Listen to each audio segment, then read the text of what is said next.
سلام ستړي مشو وخت مو په خیر پام راګرځم د تازه خبرونو ته. فاریاب کې د طالبانو یو ځای قوماندان له حکومت سره یو ځای شو. د فاریاب ولایت چارواکي وایي د طالبانو یو ځای قوماندان چې له کلونو راهیسې د حکومتي ځواکونو پر ضد جګړه کوله له حکومت سره یو ځای شو. د فاریاب امنیه قوماندانۍ وایند عبدالکریم ورش رسنیو ته ویل دغه کس او د تر قوماندې لاندې لسو نورو کسانو د دوشنبې په ورځ خپل وسلې پر ځمکه کېښودې. د طالبانو د غذایي مشر په داسې حال کې له حکومت سره یو ځای شو چې تاوتریخوالي کمېدو او ورباندې ته نوې هیلې رامنځته شوې دي. بل خبر مو دا چې ولسمشر غني وایي د سولې مذاکرات باید ژر تر ژره پیل شي. ښاغلي غني دا خبرې پرون د افغان حکومت د سولې مذاکره کوونکي پلاوي سره د لیدو پر مهال وکړې.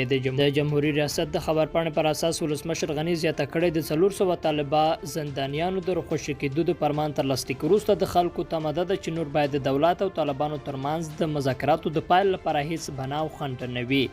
ښاغلي غني د دغو زندانیانو چې د حکومت په وینا لوی جرمي دوسیې لري د رخصتي کولو فرمان د دوشنبې په ورځ لاسلیک کړ. ننګرهار کې 8 افغان ځواکونه وژل شوي. په ننګرهار ولایت کې 8 تنه پوځیان په 2 جلا پیښو کې وژل شوي دي. لومړی پیښه په بیچراګام ولسوالۍ کې د سیمه ییزو پولیسو پر پوستو د وسلوالو طالبانو حمله وه. د ولي ویاند الله خوږنی د مرګ ژوبلې په اړه وویل.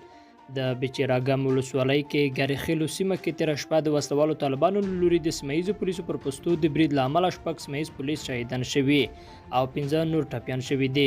د امنیتي ځواکونو په ځوابي برید کې 3 وسلوال طالبان وژل شوي او 2 نور ټپیان دي. لیدونکو له ملتیا مننه، ښې چارې.